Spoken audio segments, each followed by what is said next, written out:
JD Vance's prior comments about childless cat ladies have popped back up in the wake of Kamala Harris being sort of put into position as the prospective nominee for the Democratic Party. He had been talking with Tucker Carlson back when Tucker Carlson was on TV and was relatively relevant. Said that they're miserable. They're miserable at their own lives. They don't have a direct stake in America. And he was criticizing Kamala Harris as well as a number of other people. He was at that point criticizing Pete Buttigieg, who has kids. I think even at that point had kids. Maybe he hadn't yet, but whatever.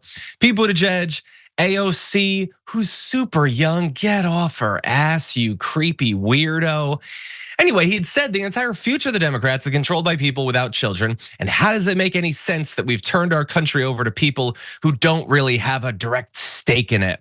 And that's supposed to be a deep thought. I mean, the idea is like, sure, politics, you care about how it affects you, but it matters more how it affects the later generations.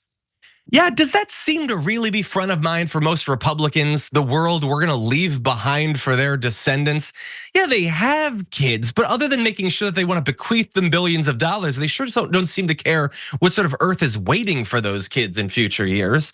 But this is the sort of stupid, boneheaded comment that makes JD Vance a great guy to host like a MAGA podcast, but a terrible politician on the national stage. You have people like Jennifer Aniston criticizing him, saying, "I pray that your daughter is fortunate enough to bear children."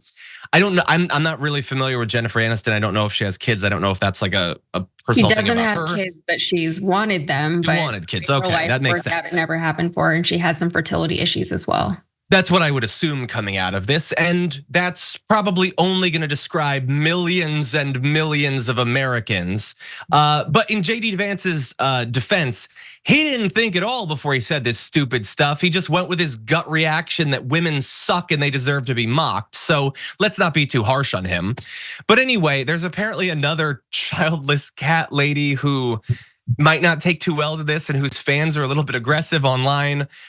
Taylor Swift's fans apparently are not big fans of this as well. You know, there's a lot of people who don't have kids, and I have the crazy belief that they still get a say in what happens in America. And I think that if you were to talk to them or care about what they think, they would say that they still have an interest in what happens to America. But I don't know, I'm crazy. I'm not like JD Vance, apparently not wanting a single woman to vote for him in his ticket this year. But Yaz, what do you think? Yeah, Jennifer Aniston's comments are a big deal and they're getting quite a bit of coverage, and I think it makes sense. She is America's sweetheart, right? A lot of people really love her, and a lot of people are very familiar about the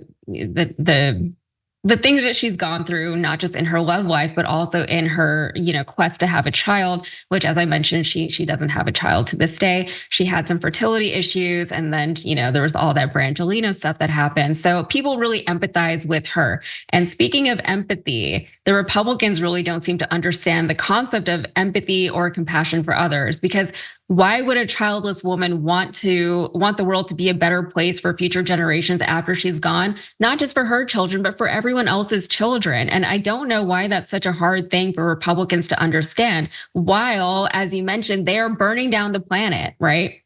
They're saying we have to make our profits right now. Who cares about what happens in the next 30 years from now? Not even next 10 years, right? I remember growing up in the 90s and we were learning about how they're polluting our waters and how the Great Barrier Reef is dying and all these things. And you think, oh, good, we can fix it. And no, things have only gotten worse since then. And the reason is because of a lot of Republicans, a lot of their policies, especially in terms of oil and gas industry. We know that they're already courting the Trump ticket, and they're giving them billions of dollars just to have less regulation in their business practices. And these comments are especially troubling when Republicans have intentionally made it incredibly difficult for women who actually do want to have children. And they're looking to make it even more difficult for women in the future, as now they're attacking IVF. And so, to Jennifer Aniston's point, I really hope that you don't have to endure this personally, because that's the only thing that really seems to get through to them. Yeah, you're totally right to bring up IVF. They're like, you better have kids, but not like that. And if you're a gay couple, you can't adopt, not like that. And they have a whole long list of things like that. By the way, I would also say it feels weird as like an atheist Democrat to constantly have to remind Republicans that they're supposedly like Christians or whatever.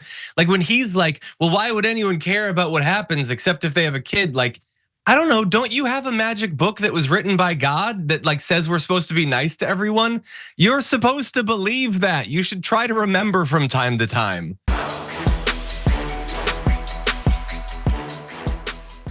Thanks for watching our video. Did you know that you can support our show by becoming a subscriber? Just click the subscribe button and also ring the bell so that you get notifications when we're live or when we post new content.